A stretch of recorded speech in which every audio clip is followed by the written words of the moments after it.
안녕하십니까. 저는 70을 바라보고 있는 할머니입니다. 세월이 참 야속하게도 벌써 일이 흘러버렸네요. 정말 바쁘게 살다 보니까 제 인생에 굴곡이 일이 많았는지 모르고 지냈는데 여유가 생겨서 뒤를 돌아보니 참 험난하게도 살았다 싶습니다. 마음에 쌓아두고 살자니 가슴이 영 답답한 것이 어딘가에 속 시원히 털어놓고 싶어서 이렇게 독수리 타자로 한자 한자 글을 써내려갑니다. 요즘은 라디오나 TV가 아니어도 이렇게 개개인 현을 받아주는 곳이 있어서 얼마나 힘이 나는지 모르겠네요.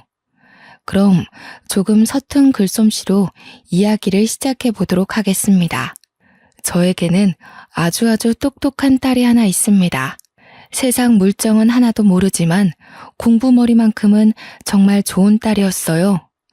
난다긴다 하는 교육구 동네에서 살았던 것도 아니고 유학은커녕 사교육 한번 제대로 시켜보지 못한 딸이었습니다. 돈이 없었던 것도 아니었는데 참 쓸 줄 모르고 품에 꼭 끌어안고만 살았던 터라 딸이 편히 공부할 수 있도록 지원도 못 해줬네요. 하지만 우리 딸은 그런 와중에도 늘 전교 1등을 하던 아이였습니다. 단 한 가지, 공부머리만 좋았던 딸이 친구들이나 사회에서 상처를 받고 돌아올까 걱정이 참 많이 되었습니다. 성격 자체가 조금 소심하기도 하고 은둔형인 딸은 친구도 별로 없고 공부를 제외한 다른 일에 똑부러지게 행동하지 못했거든요. 당연히 나이가 차도록 연애 한번 못 해보고 살았습니다. 우리 딸은 대한민국에서 내노라 하는 명문대학을 장학금까지 받으면서 다녔습니다. 학비 지원 하나 못 해줄 형편도 아니었지만 정말 코피를 쏟아가면서 열심히 공부를 해서 이뤄낸 성과였죠. 하지만 학교에서도 친구 하나 없이 지내는 것 같았습니다. 이야기를 들어보면 친구들과 술을 마신다던가 밥을 먹었다는 소리 하나 없이 매일같이 도서관에서 몇 시간을 공부했다는 이야기뿐이었거든요. 그런 우리 딸이 취업 하나는 또 기가 막히게 했습니다. 외국 계열의 제약회사 연구원으로 들어가서 일을 하게 되었거든요.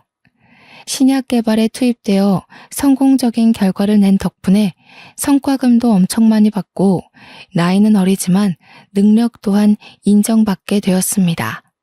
이 회사도 저 회사도 딸에게 언제든지 넘어오라며 연봉을 원하는 만큼 맞춰줄 수 있다고 했습니다.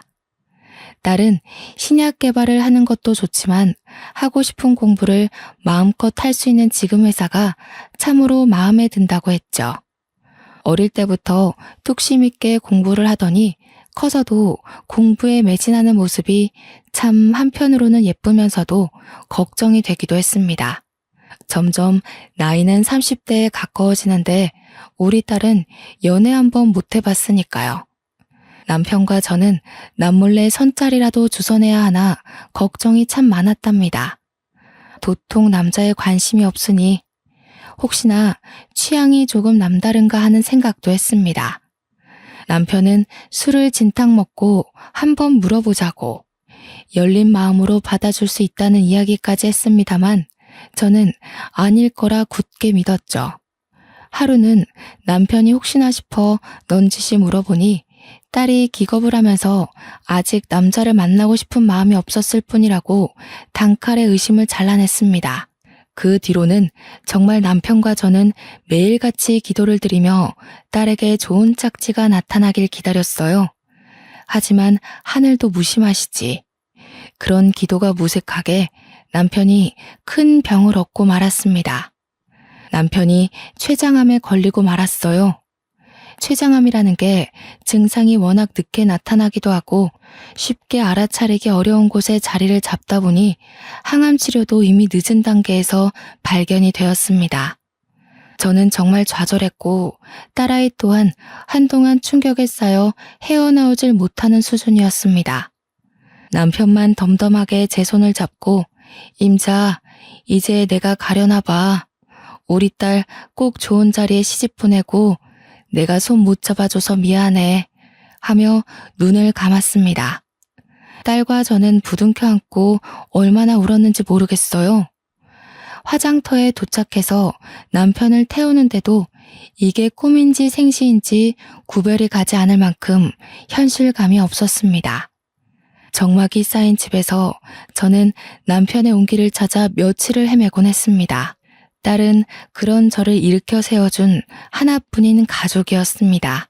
남편이 죽고 나서 딸은 더욱 연구에 매진하기 시작했어요. 집에 돌아오지 않는 날이 적지 않을 만큼 회사 연구실에서 먹고 자며 일을 했습니다.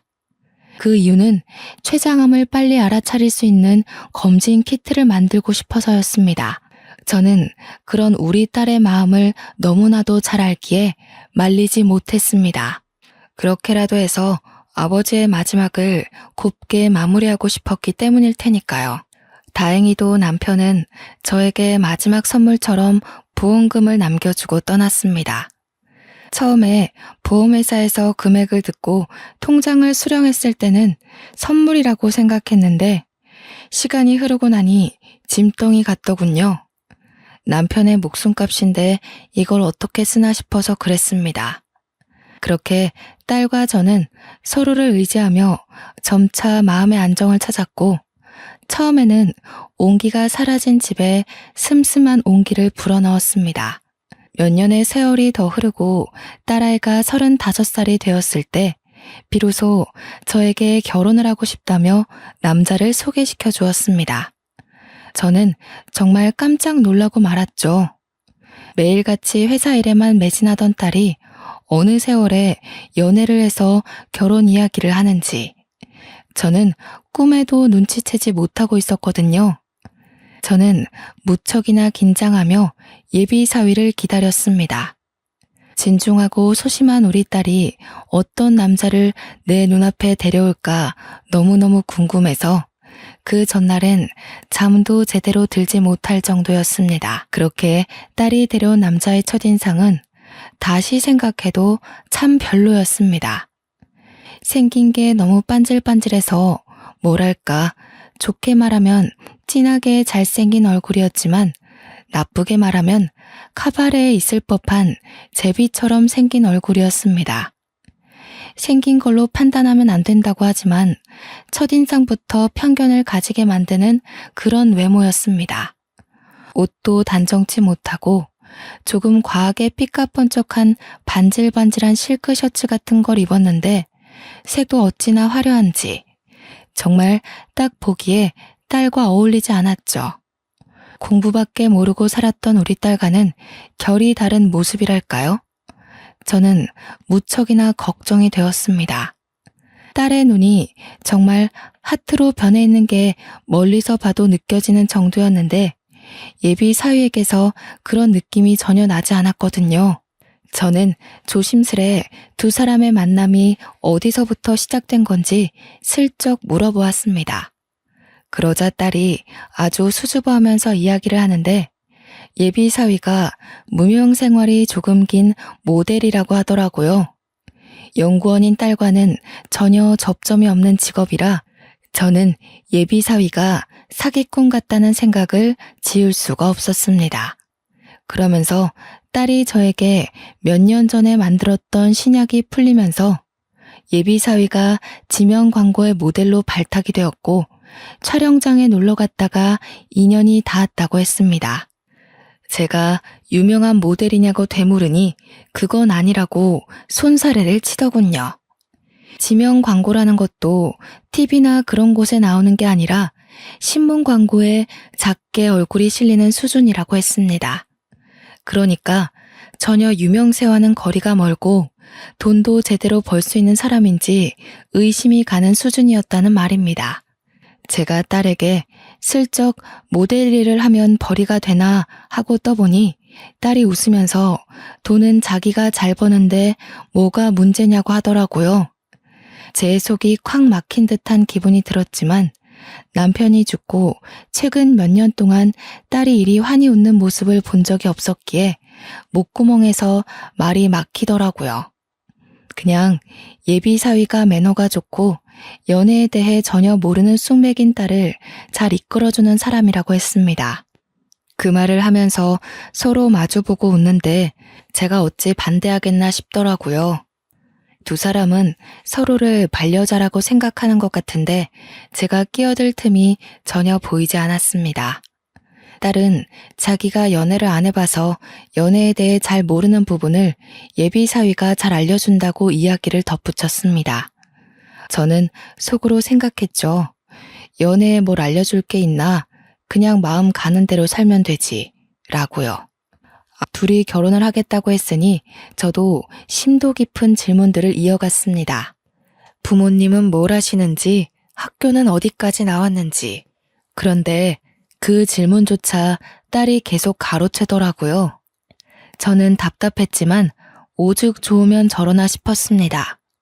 한 가지 마음에 걸리는 게 신약 제품 광고를 찍다가 알게 된 사이라고 했는데 그 신약이 개발은 몇 년 전에 되었지만 임상 실험을 계속 거치면서 유통까지는 시간이 꽤 흐른 뒤에 됐거든요. 그러니까 한마디로 시중에 그 제품이 풀린 지 몇 개월 안 됐다는 말입니다. 그래서 정확한 연애 기간이 얼마나 되었는가 하고 물어보니 딱 3개월 됐다고 하더라고요. 그래서 이때다 싶어서 제가 말을 했죠. 고작 3개월 만났는데 벌써부터 결혼 이야기를 하고 있냐고요. 선자리에서 만나 서로의 조건을 보고 결혼을 하는 것도 아니고 연애 결혼인데 3개월 만에 하는 건 아닌 것 같다고 했습니다. 그러자 딸이 울상을 하면서 이 사람이 아니면 자기 평생 결혼 못할 것 같다고 저한테 애원을 하더군요. 하지만 저는 의견을 굽힐 생각이 없었습니다. 제가 조금 더 고민을 해보자 아직은 시기가 이르다. 적어도 1년은 만나봐야 하지 않겠니 했더니 예비 사위가 저한테 웃으면서 자신 있게 이야기를 했습니다. 장모님, 걱정하지 마세요. 제가 내조를 잘할게요. 라고요. 내조라니 정말 제 딸의 고생길이 훤히 열리는 듯한 느낌이 들었습니다. 그 만남 이후로 저는 머리를 싸매고 누웠습니다. 결혼 결사반대를 외치면서 말이죠. 하지만 우리 딸도 고집이 만만치 않은 녀석이거든요. 제 아비를 닮아서 그런 건지 한번 뚝심 있게 마음을 정하면 절대로 뒤를 돌아보지 않는 성격이다 이 말입니다. 딸도 저와 같이 들어 누워 버렸습니다. 밥도 먹지 않고 꼼짝도 않고 결혼하겠다고 저에게 소리 없는 아우성을 치기 시작한 거죠. 그런데 예비 사위가 지극정성으로 딸을 챙기기 시작하는 겁니다. 수시로 집에 찾아와서 먹지 않겠다는 딸을 달래 죽을 한 숟갈이라도 떠먹이고 제 눈치를 보면서 딸의 수발을 들었습니다. 그러다 저를 먼저 꼬셔야겠다고 생각했는지 제 몫의 죽까지 사와서 제 앞에서 알랑방구를 끼더군요. 아주 지극정성으로 우리 모녀를 살피는데 제가 어찌 그 둘의 만남을 갈라놓을 수 있을까 참 고민이 많이 들었습니다. 결혼을 시켜달라며 커피도 타다 주고 쌍화탕도 타다 주고 제가 집을 드나드는 것을 가지고 잔소리를 하지 않자 살림까지 손을 대더군요. 야무지게 빨래도 해놔 청소도 해놔 밥까지 차려놓고 우리 모녀를 식탁에 앉게 만들었습니다. 내조를 잘하겠다고 하더니 살림을 저보다 더 잘하는 것 같더라고요. 언제까지 굶으면서 싸울 수 없으니 대충 지켜보겠다는 심산으로 냅뒀습니다. 그래도 예비사위가 영 백수는 아닌지 작은 광고 같은 건 꽤 찍는 것 같더라고요. 요즘은 인터넷으로도 홈쇼핑처럼 무슨 라이브 쇼핑이라고 해서 큼지막한 쇼핑몰에서 실시간으로 진행하는 그런 것들이 있다고 하대요. 그런데 쇼호스트로 출연해서 돈을 번다고 했습니다. 인터넷 창 옆에 나오는 광고 같은 것도 꽤 찍는 것 같았고요. 수입이 적을 때도 있지만 그래도 200만 원 정도는 벌어들인다고 했습니다. 우리 딸 월급과 비교하면 정말 소액이긴 하지만 그래도 둘이 좋다고 하니까 제 마음도 슬슬 딸의 의견 쪽으로 기울고 있었습니다. 저의 반대에도 불구하고 처음 인사한 그날부터 3개월이 더 흐른 시점까지도 둘이 죽고 못하는 정도로 좋아하더군요. 그 3개월 동안 매일같이 틈틈이 집으로 찾아와 살림을 도맡아 하는 예비 사위를 보고 나쁜 놈은 아닌 것 같다는 생각이 들었습니다. 결국 제가 두 손 두 발 다 들고 항복을 하고 말았습니다. 그때라도 단칼에 잘랐어야 했는데 참. 사람이 시간이 지나고 나니 후회만 잔뜩 남네요. 허락을 한 이후 둘은 아주 급하게 결혼 준비를 시작했습니다. 시간도 많은데 천천히 하라고 했지만 둘은 하루라도 빨리 붙어 살고 싶다면서 순서와 상관없이 마구마구 준비를 하더군요. 결혼식이라는 게 인생의 참 큰 행사 중에 하나잖아요. 하나뿐인 딸 정말 성대하게 삐까뻔쩍하게 결혼식을 치러주고 싶었는데 이놈들이 글쎄 스몰 웨딩을 하겠다는 겁니다. 그래서 제가 우리 집 개혼인데 어째서 스몰 웨딩을 하려고 하느냐, 큰 호텔 결혼식을 했으면 좋겠다 했더니 쭈뼛거리면서 사실을 말하더군요. 예비사위가 모델 일을 한다고 했지 않습니까? 또 그깟 작은 일을 하는 와중에도 소속사가 따로 있었나 봅니다. 결혼을 하면 안 되는 조항이 있다면서 소속사 몰래 결혼을 하는 거라 알려지면 안 된다는 겁니다. 그래서 크게 결혼식을 할 수 없고 정말 작게 친척과 친구 몇 명만 불러다가 스몰 웨딩을 하겠대요. 저는 딸에게 직장 동료들이며 대학 친구들이며 모두 초대해서 결혼할 거 아니냐고 했더니 고개를 절레절레 젓더라고요. 자기는 회사 동료들과 친하지 않고 대학 친구들은 얼굴도 기억이 안 나는 수준이라면서요. 어차피 올 사람도 없는데 결혼식 크게 해봤자 돈만 땅에 버리는 느낌이 들 것 같다고 했습니다. 결혼식도 따로 하고 싶지 않고 혼인신고만 하고 살았는데 제 체면을 생각해서 하는 거라고 하더군요. 정말 머리가 지끈거리는 게 당장이라도 물으라고 하고 싶었지만 둘이 좋아서 뜻이 맞아서 하겠다는데 제가 어찌 참견을 더하겠습니까? 그냥 딸이고 사위고 알아서 하라고 놔둘 수밖에 없었습니다. 물론 그 두 사람이 논리적으로 저를 설득한 것도 한몫했죠. 뜨미지근하게 허락은 했지만 속이 상하는 건 어쩔 수 없더라고요. 풍성한 웨딩드레스를 입고 버진로드를 걸어갈 딸을 생각했는데 고작 작은 펜션 같은 걸 빌려서 스몰 웨딩을 한다니까 저도 모르게 궁시렁거리는 소리들이 계속 나오더군요. 그랬더니 사위가 갑자기 저한테 버럭하면서 짜증을 내더라고요. 장모님, 제가 계약 위반에 걸려서 위약금이라도 물어야 속이 시원하시겠어요? 아니, 내가 내 딸 결혼식에 아쉬운 소리도 못하니? 저도 지지 않고 사위에게 한마디 했더니 또 화를 씩씩 삼키더군요. 그러면서 저한테 자기도 딸에게 예쁜 드레스 입혀서 결혼하고 싶었다고, 하지만 상황이 여의치 않으니 어쩔 수 없지 않냐고 변명을 하더군요. 누가 뭐라고 그랬나요? 제 속이 시끄러운 걸 입 밖으로 꺼내고 싶은 걸 꺼냈을 뿐인데 저에게 남은 가족이라고는 딸 하나뿐인데 사위가 저한테 짜증을 내니 조금 서러운 마음이 들었습니다. 그 와중에 우리 딸은 사위 편을 들고 있더라고요. 지들끼리 알아서 이야기 다 끝냈는데 계속 궁시렁거리면 지들 속은 어떻겠냐고 하면서요. 제가 여태 뿌린 축의금만 해도 얼만데 속 편하게 저런 소리 하고 있으니 참 세상 물정 모르는 것들끼리 잘도 만났구나 싶었습니다. 아무튼 그날 이후 정말 간단하게 스몰 웨딩을 했습니다. 준비한 것들이 너무 없어서 결혼식에 초대된 친척들에게 민망할 정도였지만 그들도 제 속이 시끄러운 걸 이해하는지 아무 소리 않고 축의금을 주더군요. 나중에 따로 밥이라도 대접해야 할 것 같은 결혼식 분위기를 어떻게든 이겨내고 딸과 사위를 신혼여행길로 보냈습니다. 적적하게 혼자 남아 집에 있으니 참 그동안 딸을 키웠던 30여 년의 세월이 주마등처럼 스쳐가더라고요. 남편이 있었다면 이런 스몰 웨딩은 하지 않았을 텐데 하는 생각도 들고요. 신혼여행에서 돌아온 딸은 혼인신고를 마치고 신혼집으로 들어갔습니다. 딸이 모아둔 돈이 꽤 있었지만 돈을 오롯이 신혼집 구하는 데 사용하는 것을 제가 반대했습니다. 딸이 얼마나 힘들게 고생해서 번 돈인지 잘 알고 있었고, 괜히 사위는 뭣도 해오지 않는 마당에 딸 혼자서 그 큰 집값을 감당해야 할 필요를 못 느꼈기 때문이었습니다.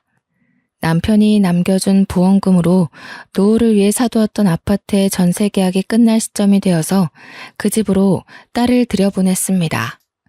그리고는 그냥 전세 계약 해준 거라고 대충 말을 해놨었는데 사돈어른이 등기부 등본이라도 떼본 건지 입주하는 날 저에게 전화를 하셨더군요. 아니 사돈, 그 집 전세 계약 해준 거래서 그냥 돈 좀 보태주신 줄 알았더니 사돈 명이더라고요. 예, 그건 어찌 하셨는지. 무슨 문제가 있나요? 아니요. 혹시라도 집 해주셨다고 우리 아들 기죽이시는 건 아닌가 싶어서요. 요즘 반반 결혼이 추세하고 하잖아요. 이왕 집은 사돈이 해주셨으니까 명이라도 반반 해주시는 건 어때요? 그 집은 제 노후 자산입니다. 언제까지 아이들 살게 놔둘 집도 아니고 사위가 성공해서 지들도 좋은 동네로 이사 가야죠. 제가 딱 잘라 거절을 하면서 은근히 사위 보고 돈 많이 벌어오라 해라는 식으로 말하자 사돈이 황급히 전화를 끊었습니다. 끊긴 전화를 내려다보는데 반반 결혼 운운하면서 반반은 하나도 한 것 없이 명의만 뚝 잘라 떼달라고 하니까 화가 나더라고요. 그 길로 사위에게 전화를 걸어서 한 소리 했습니다. 사돈어른이 그런 이야기를 하셨는데 불쾌하다고 하면서 혹여나 콩고물 떨어지길 기대한다면 마음을 일찍 접으라고 했습니다.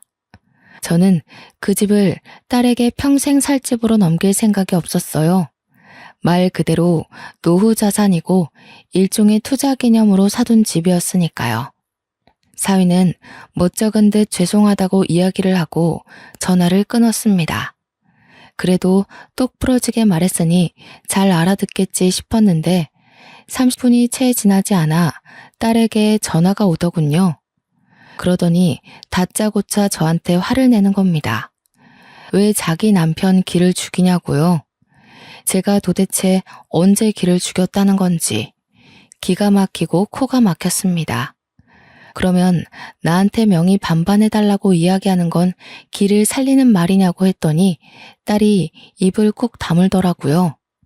무슨 오해가 있어서 그런 것 같다면서 그런 문제는 신경 쓰지 않아도 된다고 지들도 돈 벌어서 큰 집 갈 거라고 하대요. 그래서 그냥 무소식이 희소식이다 생각하고 살 테니 잘 살아보라고 했습니다. 그렇게 한동안을 서로 연락 없이 살았습니다. 저도 제 나름대로의 사교 활동을 하느라 바빴고 딸은 신약 연구 프로젝트에 참여하게 되어 매일 야근을 한다고 했습니다. 배양하는 세포가 10시간 이상을 살 수가 없어서 자꾸 지켜봐야 한다 어쩐다 했는데 어려운 분야라 그런지 알아듣질 못하겠더군요. 그런데 제가 친구들을 만나러 나갔다가 지독한 독감이라도 옮은 것인지 그날 저녁부터 몸이 으슬으슬 아프기 시작했습니다. 아침에 눈을 떴는데 열이 39도까지 오르더라고요.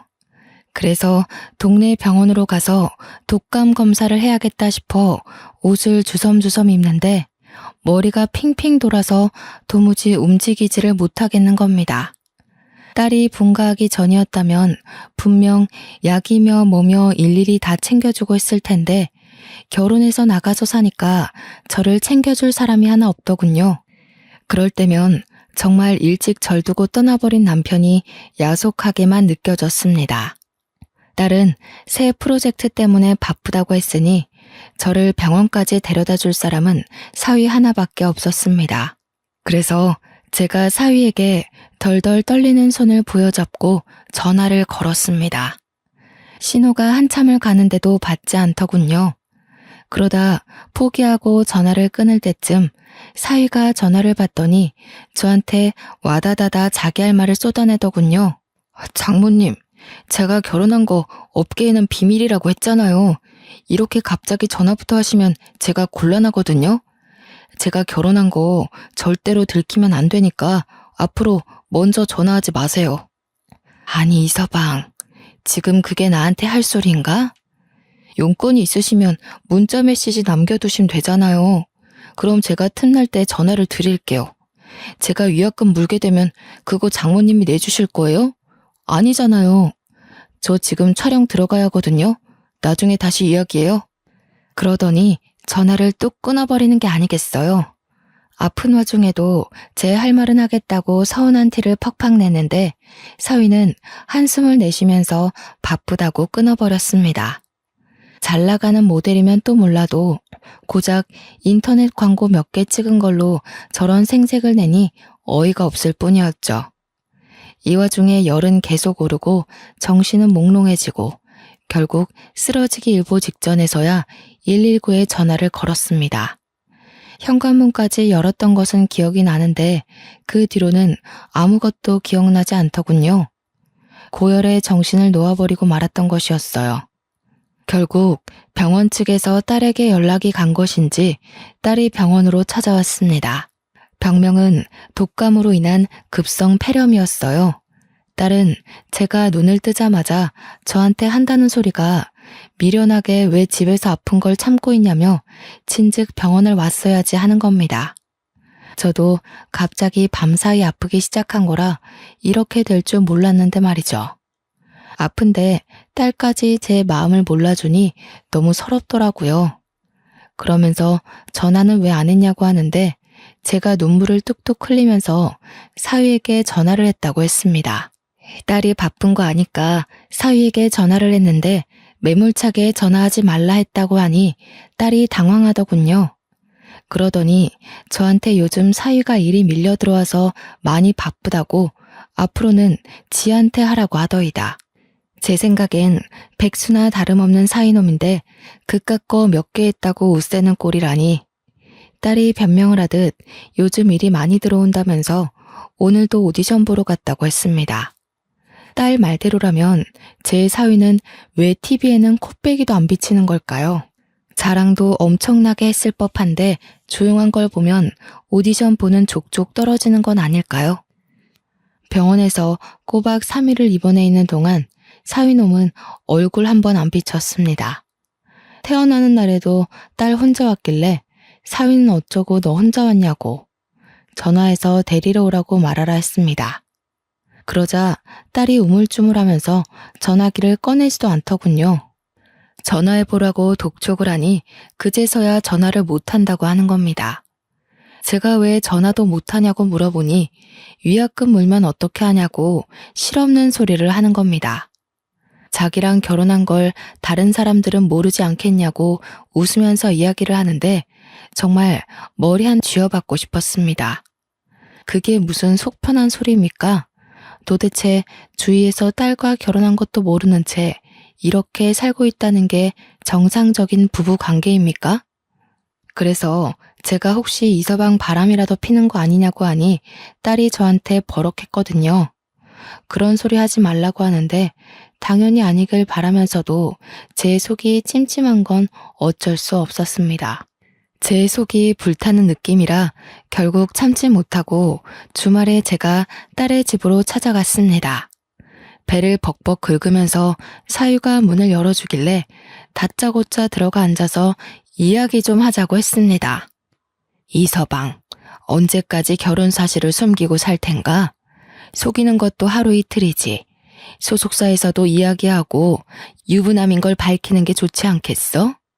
장모님, 원래 미혼이어야 인기가 더 높아지는 거 모르세요? 나중에 제가 남들이 뭐라 할 수 없을 만큼 유명해지면 그때 다 밝힐 거예요. 아무리 그래도 그렇지. 그때 되면 잃을 게 더 많다는 걸 모르고 하는 소리야 지금? 저 이제서야 인터넷 라이브 쇼핑몰이며 홈쇼핑 채널에서도 슬슬 입질 오고 있는 중이라고요. 제가 고정으로 출연하는 방송도 2개나 생겼고요. 제가 알아서 할게요. 딸은 그 와중에 고개를 끄덕이면서 사위 말이 맞단 식으로 행동을 했습니다. 제 속이 얼마나 섭섭하고 그랬겠어요. 이대로 가다가는 딸과의 관계마저도 틀어질 것 같다는 생각이 번뜩 들었습니다. 너무나도 서운해서 더는 말도 섞고 싶지 않았기에 저는 딸에게 답답해서 못 보겠다고 이야기를 했습니다. 내가 도무지 너네 하는 꼬라지가 이해가 안 가고 답답해서 안 되겠다. 우리 그냥 서로 무소식이 희소식이다 생각하고 얼굴 보지 말고 지내자. 제가 칼같이 자르고 뒤를 돌아서니 딸이 엄마 이대로 가면 어떡해 하며 저를 부르더군요. 하지만 그냥 무시한 채 흘러내리는 눈물을 대충 닦고서는 집으로 돌아왔습니다. 그렇게 한 3일을 내가 지를 어떻게 키웠는데 하며 가슴을 퍽퍽 치며 울었던 것 같네요. 하지만 딸도 그날 이후 저에게 따로 연락을 하지 않았습니다. 당연히 간이고 쓸개고 다 빼줄 것처럼 굴었던 사위놈도 저에게 연락을 하지 않았고요. 제 사정을 하는 친구들이 저를 불러내어 좋은 거 많이 먹고 구경도 하자며 저를 위로해 주었습니다. 덕분에 친구들과 목포 여행도 가고 부산 여행도 가고 하면서 마음에 많은 안정을 취하게 되었습니다. 그렇게 1년이라는 시간이 지나는 동안 명절에도 제 생일에도 딸네 부부는 연락 한 통 없었습니다. 물론 저도 딸 생일이나 사위 생일에 먼저 연락을 하지 않았으니 쌤쌤이라고 해도 무방하겠네요. 찾아오지도 않고 그 흔한 문자 한 통 없으니 가슴이 아리고 쓰리고 했지만 없는 셈 치고 살자고 마음을 먹었습니다. 간간히 그리운 마음도 들었지만 연락해봐야 제 속만 아프지 않겠습니까? 걷어낼 수 있을 때에는 가차없이 걷어놔야겠지요. 1년이 지난 어느 날 무심코 일일 드라마를 보다가 TV 채널을 돌렸는데 사위가 광고에 떡하니 나오지 않겠습니까? 보니까 무슨 노래 경영 프로그램 광고였는데 거기에 출연을 하는 모양인지 사위 얼굴이 떡하니 잡히더군요. 약간 반가운 마음도 들고 그래서 이제는 TV에 나올 만큼 성공했구나 싶어서 용기를 내어 딸에게 전화를 걸었습니다. 그런데 딸이 제 전화를 받지 않더군요. 일이 많이 바쁜가 싶어서 부재 중 연락이 온 것을 보면 저에게 연락을 하겠지 싶어서 기다렸습니다. 하지만 밤 12시가 되도록 딸에게 연락이 없었습니다. 그때부터 제 가슴이 콩닥콩닥 뛰더니 불안한 마음이 자꾸 들더군요. 그래서 늦은 밤이지만 사위에게 연락을 해봐야겠다 싶어서 전화를 걸었습니다. 금방 사위가 받아서 여보세요 하길래 나일세 하고 받았더니 누구세요? 이러는 게 아니겠습니까? 제 번호도 저장을 안 해둔 건지 아니면 지워버린 건지 제가 누군지 모르는 눈치였습니다. 제가 한숨을 푹 쉬면서 자네 장모일세 하니까 갑자기 목소리가 싹 바뀌더니 왜 전화하셨어요? 하고 되묻더라고요. 자네 TV 광고에 나온 거 보고 전화했네. 이제는 TV에도 나오고 돈은 좀 벌었는가? 자네가 그렇게 말하던 유명한 사람이 되었으니 이제 우리 딸이랑 결혼한 것도 다 밝혔나 싶어서 전화해봤네. 그러니 사위가 나지막하게 작은 목소리로 저에게 대꾸를 했습니다. 제가 미쳤어요? 결혼했다고 이야기를 하고 다니게? 그건 그렇고 딸이랑 연락도 한 통 안 하고 사시나 봐요, 여전히? 그게 무슨 소린가 자네. 뚱딴지 같은 소리를 하고 있어. 같이 사니까 잘 알 거 아닌가. 지난 1년 동안 서로 연락은커녕 얼굴도 안 보고 살았다는 걸. 모르셨어요? 저희 별거 한 지 꽤 됐는데.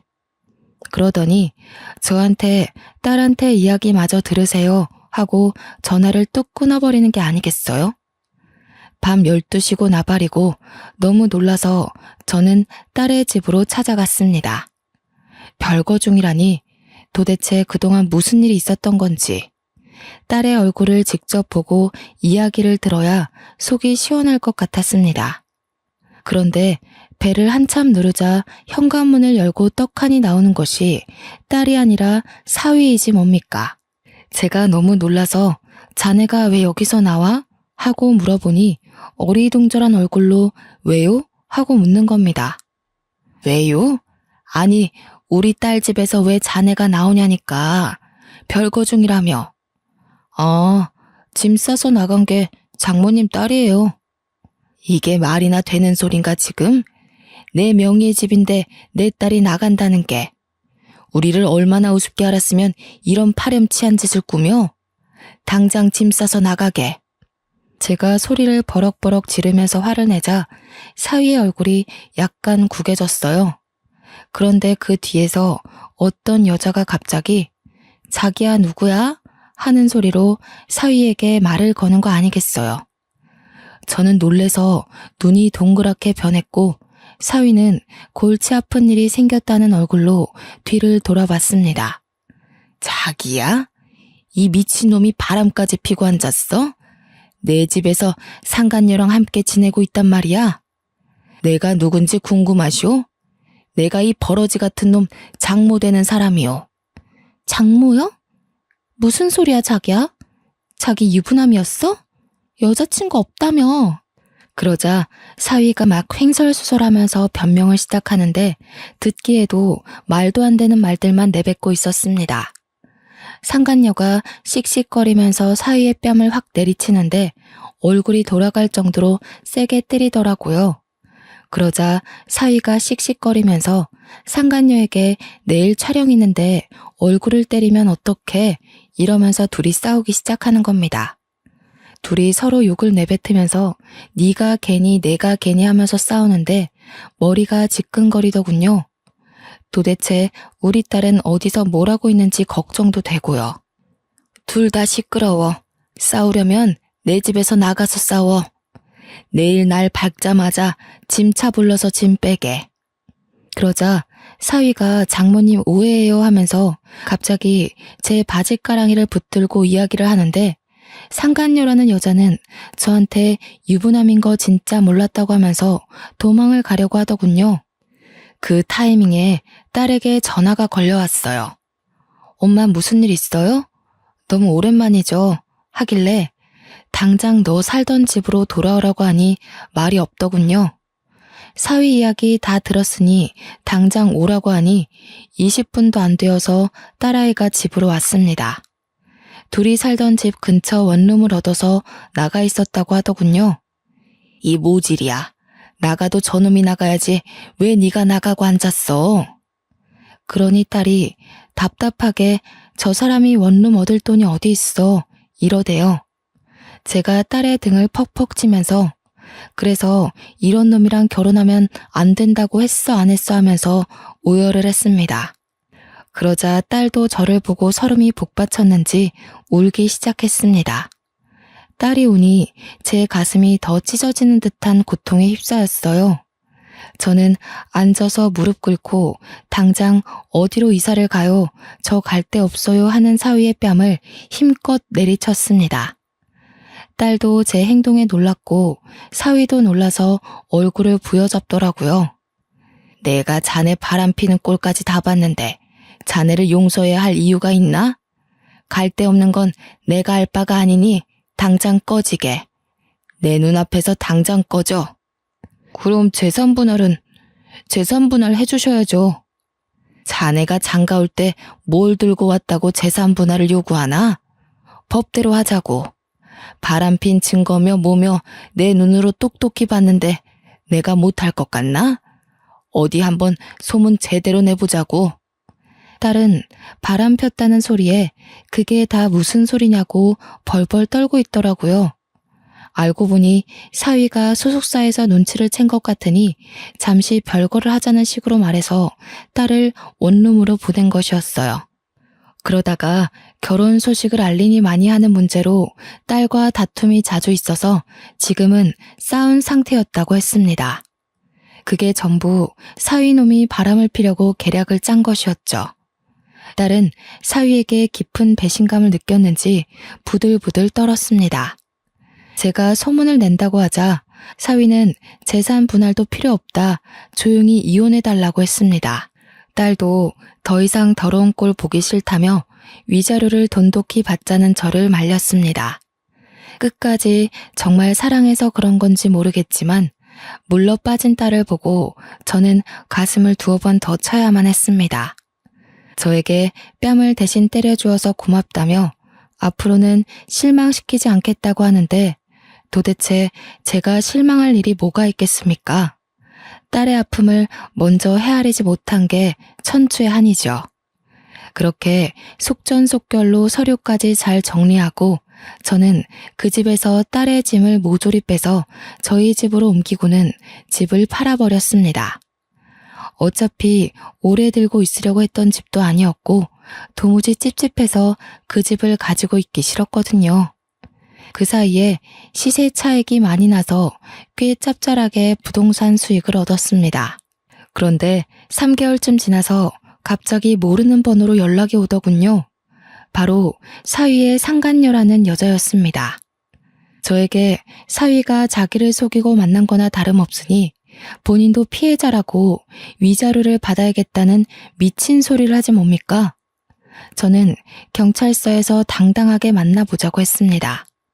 어디 상간녀가 조강지처에게 위자료를 달라는 허튼 소리를 하냐고 소리를 지르며 싸웠더니 그냥 해본 말이라고 전화를 뚝 끊더라고요. 끝까지 미친 것들 아니겠습니까? 통화 녹음본을 들고 변호사도 찾아가고 경찰서도 찾아가 봤는데 뾰족한 수가 없더군요. 그래서 그냥 똥 밟았다고 생각하고 말았습니다. 그로부터 일주일 후 이번에는 전 사돈이 저에게 전화를 하더군요. 우리 아들 맨몸으로 쫓겨난 것도 어이가 없어서 말이죠. 그 집에서 살면서 우리 아들이 번 돈도 생활비로 썼을 거 아닙니까? 그럼 집에 대한 기여도가 있는 건데 재산 분할해 주셔야죠. 그 집값이 그리 탐나더이까? 눈에는 눈, 이에는 이 아니겠습니까?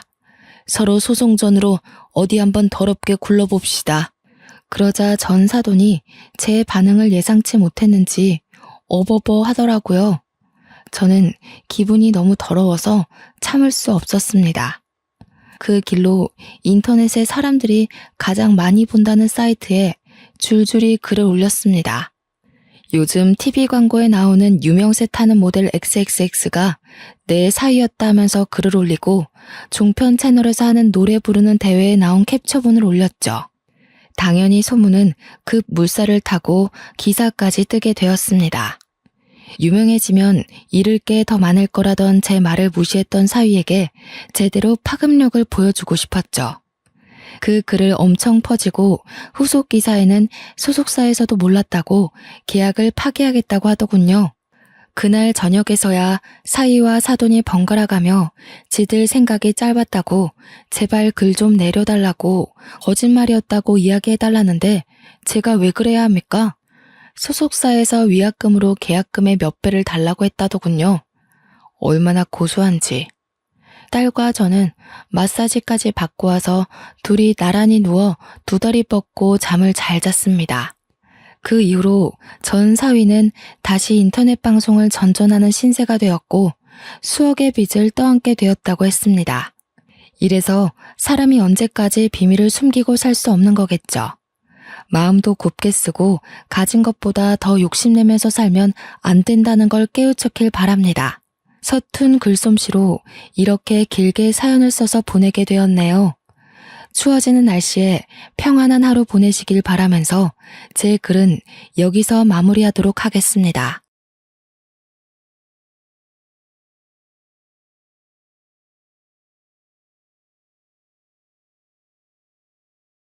안녕하세요. 이렇게 인사로 글을 시작하는 게 참 어색하네요. 날이 점점 추워지고 있는데 다들 감기는 조심하고 계신지 모르겠네요. 요즘 감기가 기승을 부려서 코 막히시는 분들 많으시죠? 제가 코가 뻥 뚫릴 만한 사이다 사연 하나 가지고 와서 이렇게 인사드립니다. 저는 미용 고등학교를 졸업하고 20살부터 네일 아트를 시작했고 지금은 36살 무려 경력 16년 차의 네일 아티스트입니다. 제 소개가 조금 장황했죠? 어차피 미용하는 애들이 다 거기서 거기 아니냐 하실지도 모르겠지만 전 제 직업에 자존심이 있답니다. 제가 샵을 처음 오픈한 게 28살이었는데 8년 동안 열심히 많은 원장님들 밑에서 기술을 배우고 제 이름을 걸고 샵을 오픈하게 되었어요. 지금은 벌써 원장님 소리를 들은 지 8년이 됐네요. 그것도 강남에서 꽤 잘 나가는 네일샵 사장님 소리 듣고 있네요. 서로는 이쯤에서 집어치우고 제가 들려드릴 이야기는 제가 몇 년 전에 겪은 이야기이며 아직까지도 쭉 이어지는 현재 진행형 이야기입니다. 그럼 제 진짜 이야기를 들려드릴게요. 위에서 말씀드렸듯이 제가 미용고등학교를 졸업했다고 했잖아요. 그래서 제가 메이크업도 조금 할 줄 알고 머리도 만질 줄 알고 손으로 할 줄 아는 건 다 재주가 있습니다. 원래도 미용실 쪽으로 빠지려고 했었는데 제가 딱 20살쯤에 네일아트가 엄청 유행을 타기 시작했거든요. 그때 제가 돈 냄새를 딱 맡은 거죠. 이거 무조건 돈이 된다 싶어서 친구들이 전부 미용실에 취직할 때 저는 몇 개 없는 네일아트 샵을 찾아다니며 일자리를 구했습니다. 운 좋게 실습생을 구하는 샵에 들어가서 정말 어깨너머로 배워가며 퇴근 후에 연습해가며 실력을 키웠네요. 저와 절친이던 미용고 친구는 미용고를 졸업하자마자 미국에 있는 비달사순 학교인가? 거기에 헤어커트 공부를 하러 떠났거든요. 3년 동안 공부하더니 미국이 잘 맞는다면서 아예 미국에 늘러붙어 버렸어요. 저는 그 친구의 용기가 정말 대단하다고 생각했습니다. 친구나 저나 둘 다 영어를 할 줄 몰랐거든요. 저보고 같이 가서 미용 공부를 하자고 했는데 저는 거절했었거든요. 말도 안 통하는 곳에 가서 무슨 일을 당할지도 모르는데 무섭잖아요. 근데 친구는 정말 용기 있게 가서 몸으로 부딪혀가며 적응을 하고 아예 눌러붙기까지 했어요. 덕분에 제가 2번인가 휴가를 내고 미국에 놀러가서 같이 관광도 하고 그랬습니다. 친구와 17살 때 알았으니까 지금 19년 차 친구인데 아직까지도 통화를 일주일에 1번 이상은 꼭 할 정도로 정말 절친이에요. 친구네 가족들은 전부 한국에 있어서 친구가 1년에 1번 한국에 들어오면 무슨 일이 있어도 시간을 내서 얼굴을 꼭 보곤 하죠. 제가 친구 자랑을 좀 오래 했죠. 지금부터 본격적으로 제가 겪은 어이없고 황당하고 혹은 사이다인 이야기를 시작할게요. 제가 28살에 샵을 오픈하고 얼마 안 돼서 일이 시작되었어요. 저희 가게가 강남에 있는데 아실 분들은 아시겠지만 강남이 주차 자리가 없는 걸로 정말 유명하거든요. 유료 주차장도 자리가 없을 정도로 복잡한 강남 거리에 저희 샵에는 딱 주차를 한 대 댈 수 있는 자리가 있었어요. 하지만 샵이 꽤 크고 손님들이 많이 오시기 때문에 주차 자리를 모두 제공해 드릴 수 없어서 사장님 전용 자리인 셈 치고 주차를 허용하지 않고 있습니다. 한 손님에게만 주차를 허용해 드리면 다른 손님들이 기분 나빠하시거든요. 강남 골목에 있다 보니까 은근히 저희 가게 앞에 불법 주정차를 하시는 분들도 있고 딱지를 떼시는 분들도 있고 그랬어요. 늘 주차 전쟁에 시달려서 이제는 가게 앞에도 잠깐 주차하는 걸 허용하지 않고 있습니다. 정말 직원들이랑 같이 모르는 사람들 상대로 얼마나 싸우는지 모르겠네요. 네일샵 특성상 전면이 유리로 되어 있었는데 그 앞을 차가 막아버리니 경관도 해치고 손님들도 들어오기 번거롭고요. 아무튼 주차를 못하게 난리를 치니 주위 상권을 이용하시는 분들도 저희 가게 앞에는 차를 주차하지 않았습니다. 그날도 어김없이 오픈을 하고 한창 네일아트를 하고 있는데 어떤 남자분이 급하게 저희 가게 앞쪽에 주차를 하고 재빨리 사라지는 게 아니겠어요? 평소 같으면 뛰쳐나가서 얼른 차 빼 할 텐데 그날은 저를 포함한 모든 직원이 손님 케어를 하고 있어서 차마 나갈 수가 없었습니다. 한 30분쯤 지났을까? 제가 담당하던 손님이 아트를 마치고 나가시는 길에 제가 따라 나가서 문제의 차 앞에서 씩씩거리고 있었거든요. 차 주인이 누군지 잡히기만 해봐라 하는 심정으로 차를 빙빙 돌고 있었는데 갑자기 차 주인이 달려오는 거 아니겠어요. 제가 화가 나서 저기요 하는데 저한테 진짜 황급히 숨 몰아쉬며 달려와서는 커피를 내미는 거예요. 그러면서 저한테 너무 죄송하다고 명함을 쓱 내미는데 우리 가게 옆 건물에 있는 커피 체인점 관리직 매니저라고 써져 있더라고요. 일단 양손 가득 커피를 주기도 했고 계속 죄송하다고 사과를 하는데 제가 어찌 더 화를 내겠나요? 보아하니 우리 직원들 인원수에 맞춰서 커피를 가져왔더라고요. 그러면서 옆에 커피 체인점 지역 매니저라면서 급하게 재고 확인할 게 있어서 왔는데 30분이나 걸릴 줄 몰랐다고 진짜 너무 죄송하다고 인사를 하는데 보니까 얼굴이 낯이 있긴 하더라고요. 1, 2주마다 한 번씩 체인점 커피숍에 와서 이것저것 하고 가시는 분이었어요. 지역관리 매니저인지는 몰랐지만 정말 진심으로 사과를 하시기에 저도 알겠다고 했죠. 자기가 본사 소속 직원인데 한 달에 두세 번은 온다고 올 때마다 30분 남짓 주차를 해도 되냐고 슬쩍 물어보는 겁니다. 제가 주차만큼은 정말 얄짤없이 운영을 해왔기 때문에 그건 좀 어렵다고 했어요. 가게 입구 앞쪽이고 가게 안쪽에서 봤을 때 경관이 좋지 않다고 모든 손님들에게 주차가 안 된다고 안내를 하고 있기 때문에 다음엔 이렇게 경우 없이 되지 않으셨으면 좋겠다고 했더니 머쓱해 하더라고요. 근데 또 머쓱해 하니까 저도 덩달아 머쓱해지는 그 기분 아시나요? 사람이 선하게 생겨서 서글서글한 인상이라 저도 모르게 좀 딱 잘라 거절한 게 미안한 마음도 들고 해서 저희 가게에 주차 자리가 하나 있다고 했잖아요. 제 전용 자리인데 제가 차가 없어서 비워두고 있는 그 자리요. 거기를 쓰시겠냐고 물어봤어요. 어차피 한 달에 두세 번이고 와도 30분 정도만 사용하시는 거니까 쓰게 해드리겠다고 했더니 너무 고마워하는 겁니다. 저한테 앞으로 커피 걱정은 하지 마시라고 자기가 다 챙겨주겠다고 하는 게 아니겠어요? 그래봐야 뭐 일 있어서 올 때나 한 잔 주시는 거겠지만 말이라도 그렇게 해주시는 게 고맙더라고요. 근데 그 뒤로 이 강남점에 올 일이 많은지 일주일에 한 번은 꼭 오더라고요. 올 때마다 저희 가게 주차장에 주차를 하고 볼 일이 끝나면 커피를 배달해 주는데 우리 샵에 직원이 5명이 있거든요. 5명의 취향대로 하나하나 신경 써서 배달을 해주시는 게 아니겠어요? 거기다가 커피도 커피지만 쿠키에 베이커리 신상 나오는 거에 텀블러 같은 MD 상품들까지 챙겨주셨어요. 저뿐만 아니라 직원들 것까지 모조리 다요. 정말 세심하게 모양이나 디자인도 겹치지 않게 가져다 주시니 직원들도 너무 고마워하고 좋아했죠. 직원들이 저한테 저분이 원장님한테 관심 있어서 그러는 거 아니에요? 하면서 호호거릴 때 아니야 하고 넘어가긴 했는데 은근히 신경이 쓰이긴 하더라고요.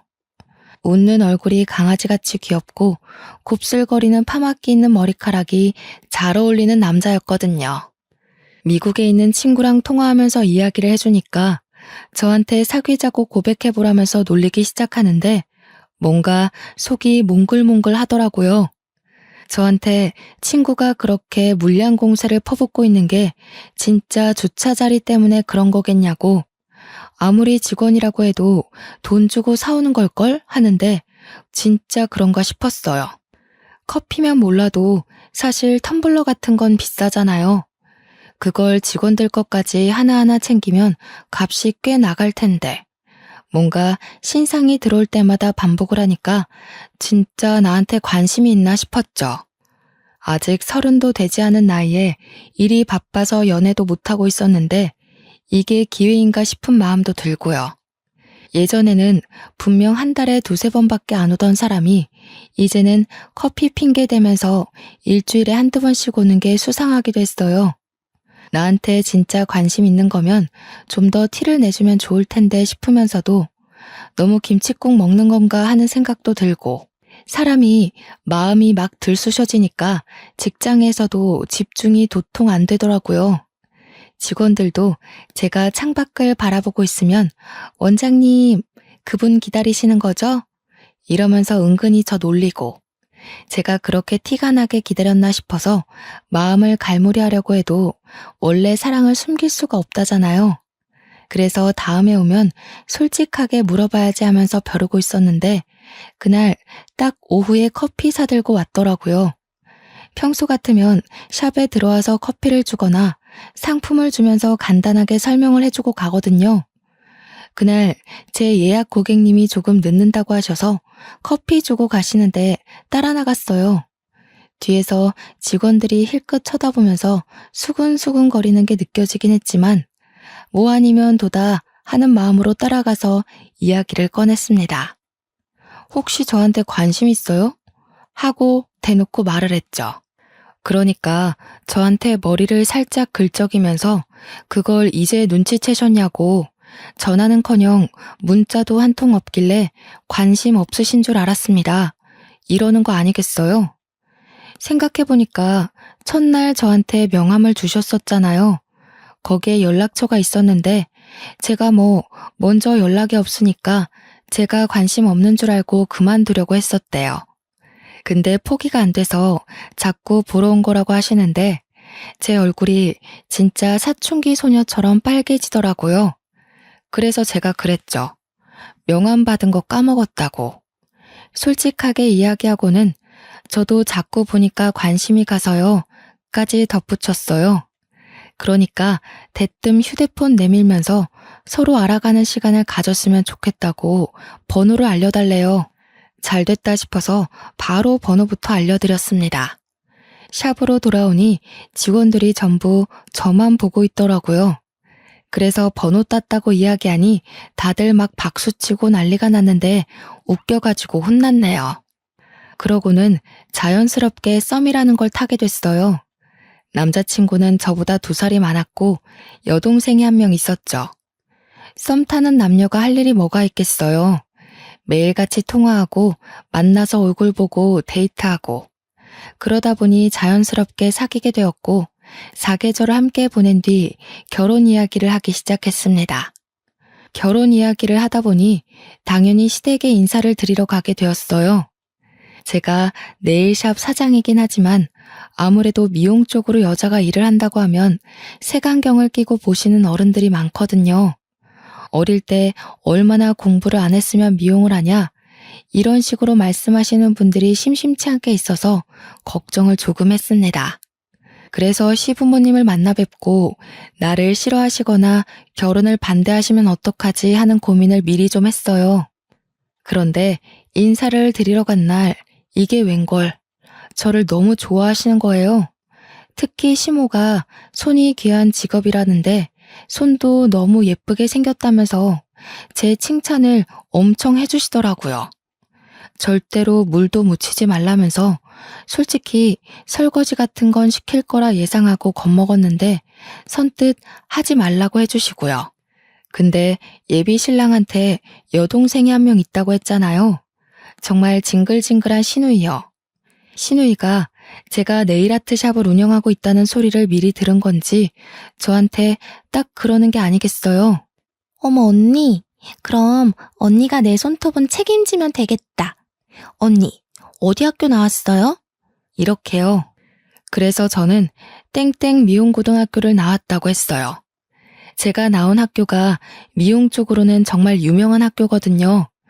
그러니까 저한테 거기 머리랑 메이크업도 유명한 학교 아니냐고 자기 화장 좀 해달라고 하는 거예요. 첫 만남에 갑자기 방에 있는 자기 메이크업 도구를 싹 꺼내와서는 실력 좀 보자면서 자기 데이트 있다고 하더라고요. 순간 저는 너무 당황스러웠죠. 제가 왜 그런 소구를 해야 하는 건지 이해도 안 됐고요. 예비 신랑하고 시모가 시누이를 말렸는데 고집이 얼마나 세던지 들은 척도 안 하고 빨리 실력 발휘해보라면서 닥달을 하더라고요. 분위기가 쎄하게 바뀌었지만 저도 한 성격 하는 사람이거든요. 그래서 일부러 예비 신우 얼굴에다가 그림을 그리듯이 화장을 해놨어요. 일부러 막 보라색 섀도우 발라버리고 신우의 얼굴이 광대가 좀 튀어나온 얼굴이었는데 일부러 더 튀어나와 보이게 만들었죠. 메이크업이 끝나고 신우가 거울을 보더니 얼굴이 이게 뭐냐고 저한테 소리를 빽 지르는 게 웃기더라고요. 데이트 가야 할 시간이 코앞인데 쌩얼로 나가게 생겼다면서 헐레벌떡 메이크업을 지우러 가는데 제가 그랬어요. 메이크업을 안 한 지 너무 오래돼서 요즘 유행이 어떤지 모르겠는데 제가 배울 때는 이게 유행하는 메이크업이었다고요. 무려 10년 전에 했던 거니까 뭐 그때는 그렇게 진하게 하는 게 유행이긴 했거든요. 그 일 빼고는 나름 훈훈했던 첫 시댁 방문을 마치고 집으로 돌아와서 미국에 있는 친구랑 통화를 했어요. 제가 처음 사귀기 시작할 때부터 친구한테 다 말했었거든요. 오늘 시댁에 갔다 온 이야기하면서 신우 이야기도 해주니까 막 웃으면서 저한테 성격 안 죽었네 하더라고요. 그러면서 그 신우가 엄청 쎄하게 느껴진다면서 그런 사람이 집에 있으면 피곤한데 저랑 성격 안 맞겠다고 덧붙이더라고요. 왠지 앙숙이 될 느낌이야 라고 했는데 진짜 말이 씨가 됐지 뭐예요. 그 뒤로는 일부러 더 신우랑 마주칠 일 없게 행동하면서 결혼식까지 무사히 잘 마쳤습니다. 제가 결혼을 해서도 저희 네일샵이 어딘지 말을 안 해줬단 말이에요. 시모한테 숨길 건 아니긴 했는데 신우가 알면 왠지 피곤해질 것 같아서 일부러 말을 안 해줬어요. 그런데 글쎄 제 네일샵을 어떻게 알았는지 시모랑 신우가 같이 찾아온 게 아니겠어요? 예약이라도 했으면 몰라도 다짜고짜 찾아와서는 제 앞에 탁 앉더라고요. 일단 여기까지 왔는데 아무것도 안 해주고 보내기가 좀 그래서 미리 손님께 양해를 구하고 직원에게로 손님을 돌렸죠. 시모가 상당히 어색해 하시는 거예요. 알고 보니 네일샵에 온 것도 처음이고 네일 아트를 해본 적도 없다고 하시더라고요. 그래서 저는 성심성의껏 시모의 손톱 정리를 해드렸어요. 어차피 시모나 신우나 가족이니까 대충 반값만 받아야겠다 싶었는데 계산할 때 되니까 신우가 먼저 선수를 치더라고요. 언니, 가족끼리 이런 건 서비스지?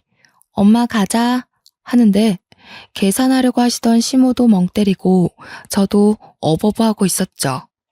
시모가 제 눈치를 쓱 보더니 얘, 그냥 가면 어떡하니? 손에 올린 보석들이랑 그려둔 그림이랑 이런 게 다 돈이라던데 했어요. 그러면서 며느리 고생해서 돈 버는 건데 그러면 안 되는 거라고 나무랐더니 신우가 저한테 황당하다는 얼굴을 하더라고요. 언니, 설마 우리한테 돈 받으려고 그랬어요? 이러면서요. 제가 아무 말도 없으니까 똥줄이라도 탔는지 이런 거 다 기술력이긴 한데 돈 드는 건 아니잖아요. 이러대요. 우리 직원들이 슬그머니 저년 뭐지? 하는 얼굴로 바라보면서 저분들 누구신데 저래요? 이러는데 괜히 얼굴이 화끈거리더라고요. 제 입으로 구구절절 설명하기도 그렇고 분위기도 영 이상해서 오늘은 그냥 가시라고 했어요. 이번엔 처음 오신 거니까 그냥 서비스로 해드리겠다고 했죠. 그랬더니 신우가 시모 데리고 나가면서 거봐, 다음에 또 올게 하고 나가는 거 아니겠어요? 시모는 계속 찝찝한지 저한테 미안해하시고 저는 그냥 웃는 낯으로 보내드렸죠. 신우가 다음에 또 온다고 하니까 빡쳤지만 다음에 올 땐 돈 받으면 되겠지 하고 안일하게 생각했어요. 그런데 정말 제가 신우에 대해 아무것도 몰랐던 거죠. 이 망할 신우가 2주 뒤에 지 친구들까지 데리고 나타난 거예요. 우리 새언니네 가게야. 이러면서 자연스럽게 예약도 안 해놓고 자리에 떡하니 앉는데 기가 막히더라고요. 저희 네일샵이 강남에 있고 꽤 크다고 말씀드렸었잖아요. 제 입으로 말하기 민망하지만 저희 네일샵이 인기도 있고 예약도 정말 어렵거든요. 단골들도 오죽하면 시간 좀 빼달라고 할 정도로 예약이 힘든 곳이에요. SNS에서 인기도 많은 샵이고 연예인들도 올 정도로 유명한 샵이거든요. 제 네일샵에 직원 5명이 풀로 근무를 하고 있는데 그 정도 규모의 네일샵이 많지 않아요, 정말. 근데 예약도 없이 다짜고짜 찾아와서는 신우랑 신우 친구 2명이 나란히 손을 내밀고 있는 겁니다. 그러면서 패디는 뭐라지? 언니, 패디 디자인 멋있어요? 하면서 직원들을 종부리듯이 하는데 너무 열이 받는 거예요.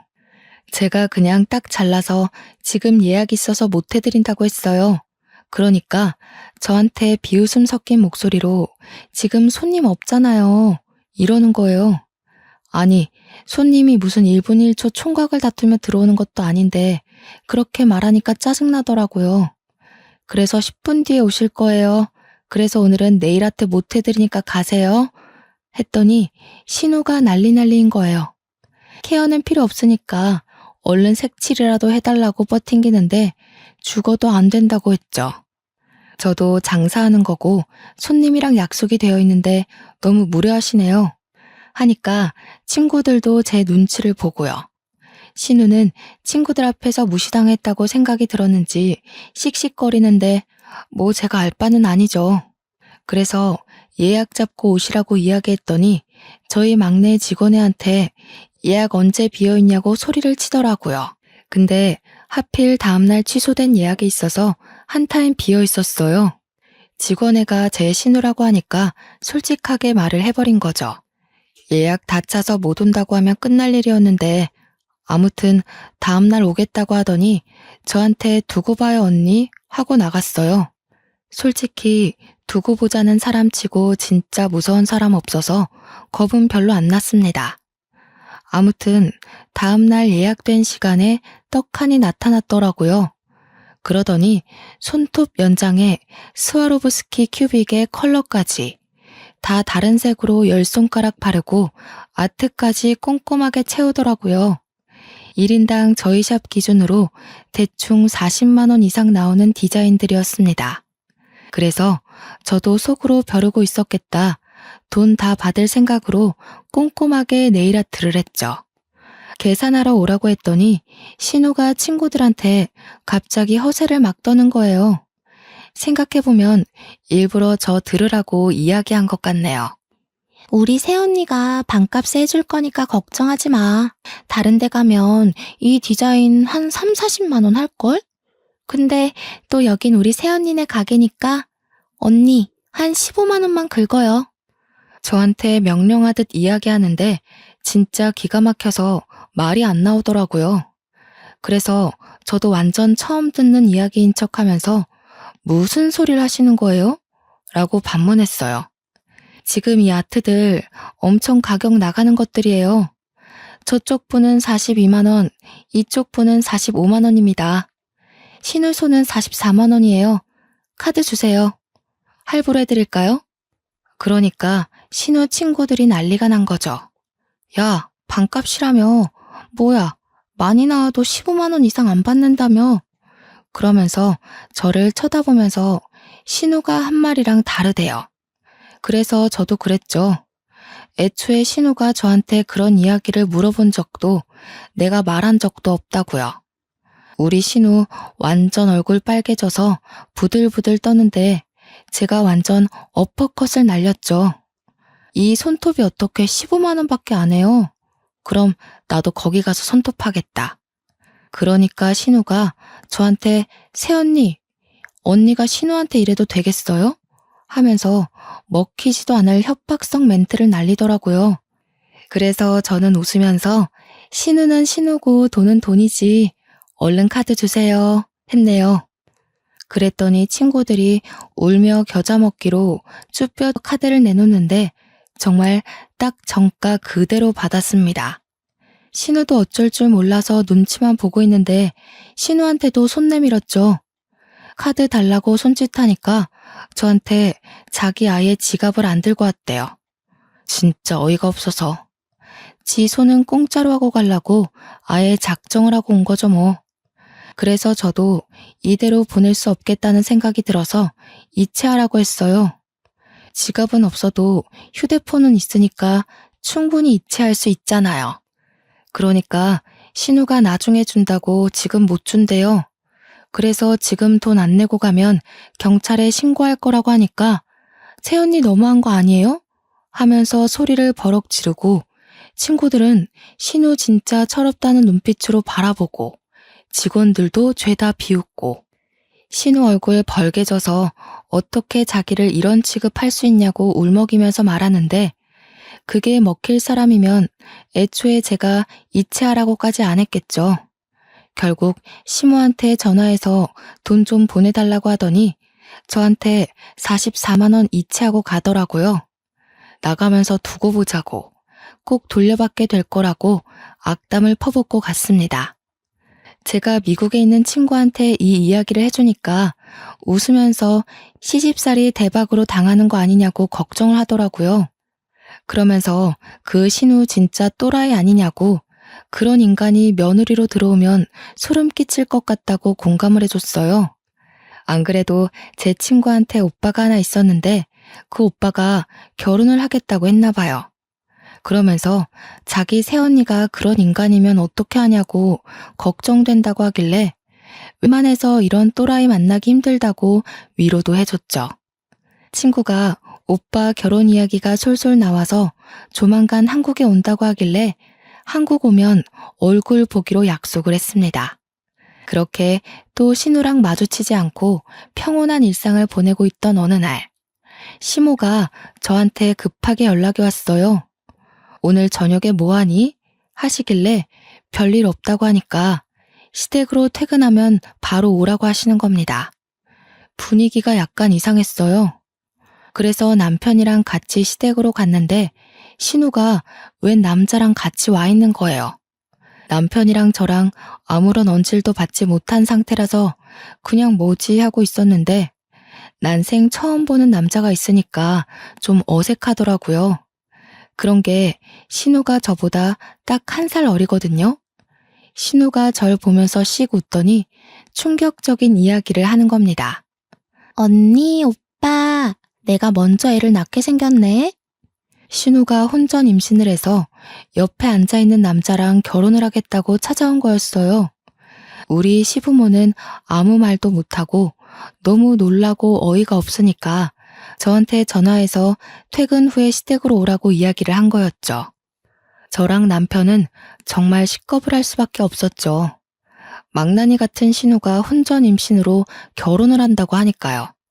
저희도 아직 아이가 없었고 아이 계획조차 없었기에 미루고 있던 중이었고요. 남편은 여동생이 임신을 했다는 사실 자체가 충격적인 것처럼 보였습니다. 신우가 뱃속에 아이가 오주됐다고 하면서 심해부 될 사람네 집에는 이미 인사를 드리고 왔다고 하더라고요. 그러면서 임신 테스트기 사진을 보여주면서 줄이 선명하지? 어떻게 딱 임신이 됐을까 하는데 약간 경악스러웠어요. 혼자 신이 나서 배가 나오기 전에 드레스를 입는 게 좋을 것 같다고 이야기를 하는데 도무지 눈치라고는 눈꼽만치도 없는지 시부모랑 남편이랑 전부 충격에 휩싸여 있는데 혼자 신나서 떠들더라고요. 그런데 분명 지난번에 신우랑 신우 친구들이 제 네일샵에 와서 소란을 일으키고 갔을 때 제가 대화를 다 들었단 말이에요. 뭐 언제 갔던 클럽이 물이 좋았고 그 옆에 있는 클럽은 영 별로였다고. 분명 맨날 술 처먹고 놀았던 신우가 임신이라니 그것조차 진짜 이해가 되질 않았습니다. 거기다가 신이 나서 조잘거리고 있지만 말투도 그렇고 행동도 그렇고 엄청 조신한 척 해대는데 소름이 끼쳤어요. 그러니까 예비 심해부 앞에서는 엄청 가식적으로 굴고 있었던 거죠. 게다가 임신한 사람이 무슨 네일아트를 받습니까? 저는 신우의 행동이 이해도 안 될 뿐더러 정말 이상하게 느껴졌지만 이미 뭐 임신했다고 테스트기도 보여줬고 남자가 책임지겠다고 약속도 했다고 하니까 그냥 넘어갔죠. 양가의 인사도 다 드린 마당에 제가 뭐라고 이상한데요? 하겠어요. 심해부 될 사람이 좀 공부만 하게 생긴 새님이긴 했지만 약간 측은한 마음까지 들긴 했지만 뭐 어쩌겠어요.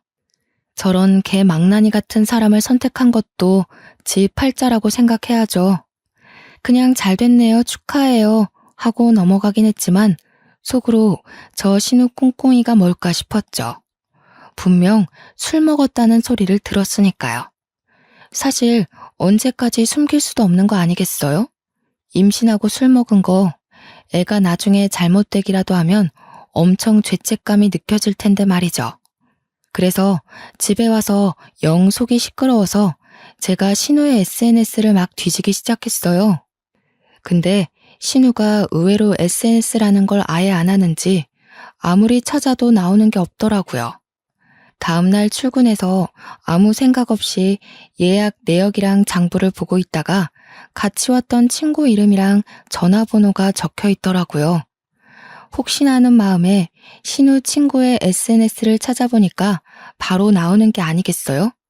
그래서 천천히 사진들을 구경하는데 사진이 한 수백 장 있더라고요.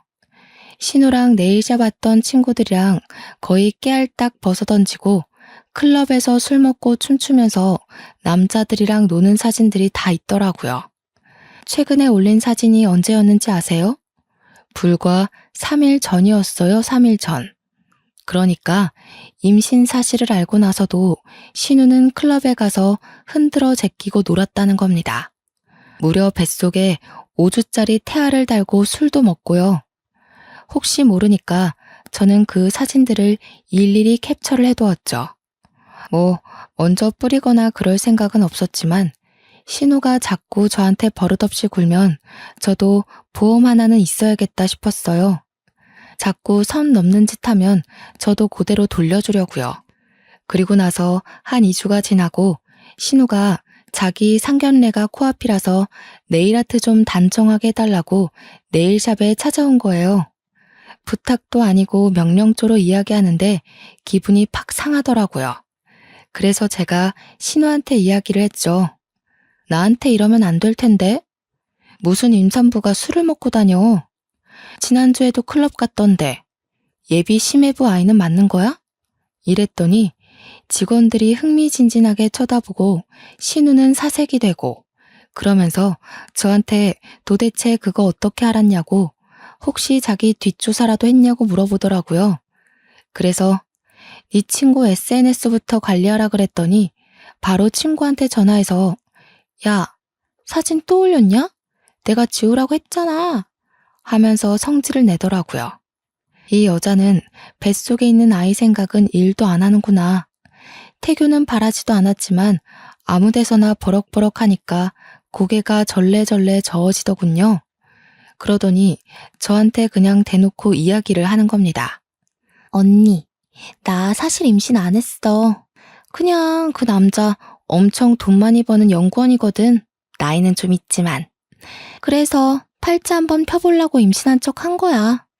요즘은 2줄 임신 테스트기 중고나라에서 팔거든. 그러는데 진짜 직원들이고 저고 할 거 없이 소름 쫙 돋으면서 입을 떡 벌렸습니다. 그러더니 활짝 웃으면서 한 번 더 확인을 시켜주더군요. 새언니, 나 팔자 피고 시집 가야 언니랑도 안 부딪히지. 그냥 모르는 척 하고 있어. 알지? 그리고 혼인신고 마치면 유산했다고 할 거거든. 장단 좀 잘 맞춰줘. 저랑은 어쩔 수 없이 가족으로 묶인 사이라지만 대체 그 남자는 무슨 죄겠어요. 그래서 이걸 그 남자 측에 전달을 해야 하나 말아야 하나 고민을 하다가 먼저 제 남편에게 이야기를 했어요. 남편이 평소에 자기 동생이긴 하지만 신우랑 진짜 결이 안 맞는 사람이거든요. 처음부터 끝까지 제 편이기도 하고 신우가 저를 괴롭힐 때마다 옆에서 신우를 더 괴롭혀주는 그런 남자예요. 근데 제 이야기를 듣더니 진짜 노발대발하면서 사기 결혼으로 잡혀갈 일 있냐고 난리가 난 거죠. 신우한테 바로 전화해서 쌍욕을 하니까 신우는 제발 가만히 있으라고 예비 심해분의 집이 엄청난 부잣집이래요. 그냥 자기 없는 셈 치고 살라면서 자기 혼사길 방해나 하지 말라고 화내더니 뒤늦게 증거 있냐고 묻더라고요. 증거야 차고 넘치지 않겠어요?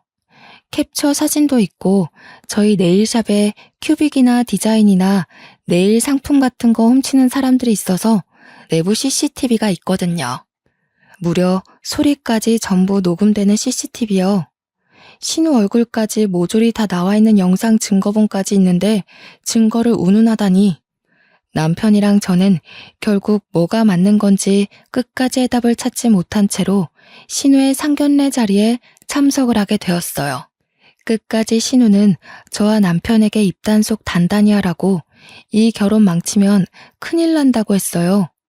진짜 저는 평생 죄짓고는 못 살 팔자인지 문 열고 들어가서 상견례 자리에 참석해야 하는데 못 들어가겠더라고요. 예비 사돈들을 어떻게 봐야 할지 감도 안 잡히고 남편도 진짜 옆에서 한숨만 푹푹 쉬고 진짜 딱 미치기 일보 직전이 어떤 심정인지 알겠더라고요.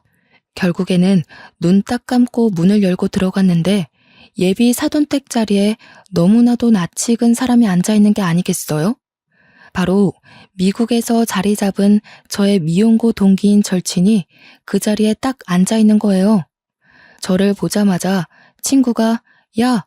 하고 부르는데 저도 너무 놀라서 가방 뚝 떨어뜨리고 신우 표정 썩어가고 시부모는 이게 무슨 일인가 싶어 하고요. 우리 시부모랑 사돈 어르신이랑 전부 둘이 어떻게 아는 사이야? 하는데 둘 다 얘가 걔야, 내 절친 이러고 있었죠. 저는 친구가 미국에서 들어온 것도 모르고 있었거든요. 불과 3일 전에도 통화를 했는데도요. 미국에서 언제 온 거야? 아니, 왔으면서 말도 안 했어? 나 어제 도착해서 시차 적응도 아직 못했는데 우리 오빠가 결혼한다고 그래서 여기 억지로 끌려온... 아니 잠깐만. 그러면 우리 오빠가 결혼할 사람이 너네 신우이? 하면서 신우이를 빤히 쳐다보는데 우리 신우가 뭔가 찔린 사람처럼 딸꾹질을 막 시작하는 거예요. 시부모랑 사돈 어르신은 막 인연이 신기하다, 이렇게 가족으로 엮이려는 운명인가 봐요 하고 있고 제 친구는 정말 모든 이야기를 다 알고 있었거든요. 우리 신우이가 결혼으로 사기치려고 한다는 이야기를 불과 3일 전 통화에서 이야기를 했는데 그러니 제 절친의 표정이 점점 썩어 들어가고 신우는 내가 무슨 이야기를 친구랑 나눴는지 모르니까 손 벌벌 떨고요. 친구가 진짜 썩은 얼굴로 잠깐 자리 좀 비울게요 하고 자리를 나갔어요. 그러자 신우 얼굴이 좀 나아지더라고요. 저는 친구가 나간 이유까지는 몰라서 일단 자리에 앉았는데 나갔던 친구가 한 10분 정도 지나서 벌컥 들어오는 거예요. 그러더니 임신 테스트기를 신우에게 딱 주더라고요. 주위 어르신들 싹 다 분위기 싸해지고 신우는 완전 바짝 얼어가지고 이게 뭐예요? 하고 있고요. 제 친구도 진짜 성격 개차반이거든요. 그러니까 악착같이 연고도 없는 미국에서 홀로 자리 잡고 살고 있죠. 이거 해봐요. 예비 새언니. 지금 당장. 그러자 예비 시매부랑 사돈 어른이랑 전부 난리가 났죠. 제 친구한테 미친 거 아니냐고 어디서 이런 무례한 짓을 하냐면서 저희 시부모도 언짢은 기색이 역력했고요. 사정을 알고 있는 저랑 남편만 평온하게 침묵을 했죠. 그 와중에 신우는 저랑 남편을 엄청 째려보고 있었습니다. 일단 해봐요. 이거에서 두 줄 나오면 내가 여기서 무릎 꿇고 빌 테니까.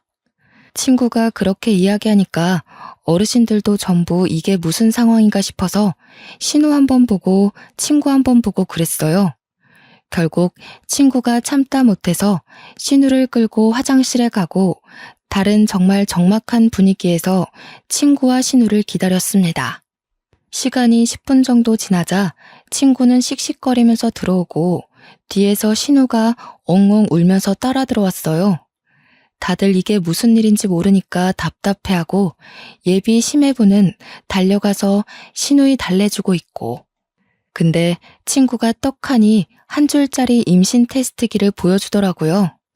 쟤 임신한 거 아니래. 그냥 우리 오빠가 호구로 보여서 한몫 잡고 싶어서 임신한 척 한 거래. 맞지? 너 이런 구라치고 결혼하면 사기 결혼인 거 알아 몰라?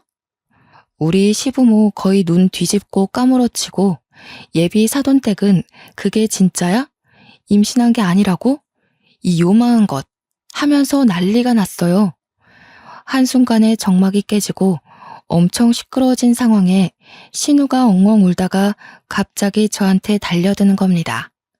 제 머리채를 확 잡더니 소리를 막 질렀어요. 너지? 네가 다 까발렸지? 야! 근데 제 남편이 신우 손을 확 내리치고는 저를 팔로 감싸 안고 뭐 하는 짓이냐고 소리를 쳤죠. 진짜 저 머리털 한 뭉텅이는 빠졌을 거예요, 그날. 남편 아니었으면 두 뭉텅이가 빠졌을지도 모르죠. 신우가 발악하는 걸 듣더니 제 친구가 신우한테 한마디 하더라고요. 너 맨날 클럽 가서 남자랑 놀고 난리를 쳤다면서? 애가 있었어도 우리 오빠 애는 아니었을 것 같네. 오빠, 그만 나가자.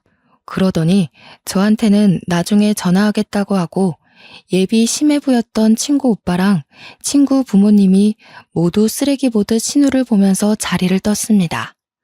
당연히 우리 가족만 남자 난리가 났죠.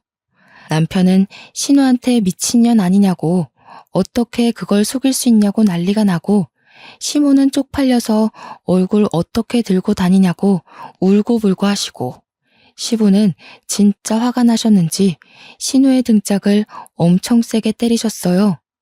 신우도 울면서 진짜 다 된 밥에 왜 콧바뜨리냐고 오히려 화를 내더라고요. 결혼은 뭐 당연히 파토났고 혼인빙자 사기로 소송을 거낼만해 하는 걸 제가 가운데서 중재했어요. 아무리 그래도 신우가 이번 기회에 정신을 차리길 바라면서 용서를 구했죠. 신우는 결국 시댁에서 맨몸으로 쫓겨났습니다. 시무랑 시부 둘 다 절대 용서 안 해줄 거라고 정신 차리고 알아서 살아보라고 내쫓았어요. 오갈 데 없는 신우가 저희 집을 찾아왔지만 남편이 이중잠금 장치까지 걸어버리고 문을 닫아버렸죠. 결국 한동안은 친구네 집을 전전긍긍하며 편의점 알바에서 돈 모으다가 지금은 콜센터에서 일하면서 작은 원룸 얻어서 산다고 하더군요. 저랑은 아예 그 이후로 연락 안 해서 모르겠지만 남편한테는 근근히 연락이 오는 것 같더라고요. 벌써 몇 년이 지난 일인데 아직까지 시부모님은 신우를 받아주지 않고 있어요. 큰 실수 저지르고 나니까 철은 든 것 같은데 받아주면 또 어떻게 될지 모른다면서요. 저도 그 말에 동의하고요. 전 아직까지 친구와 연락 잘하면서 잘 지내고 있습니다. 남편이랑도 사이좋고 네일샵도 여전히 번창하고 있어요. 언젠가 신우에게도 좋은 짝 나타나길 바라면서 이렇게 글을 마무리해봅니다. 사람은 응당 죄를 지으면 그 죄값을 치르게 되어 있나 봐요. 여러분은 남 속이지 마시고 속지도 마시고 평온한 일상 누리며 살길 바랍니다. 감사합니다.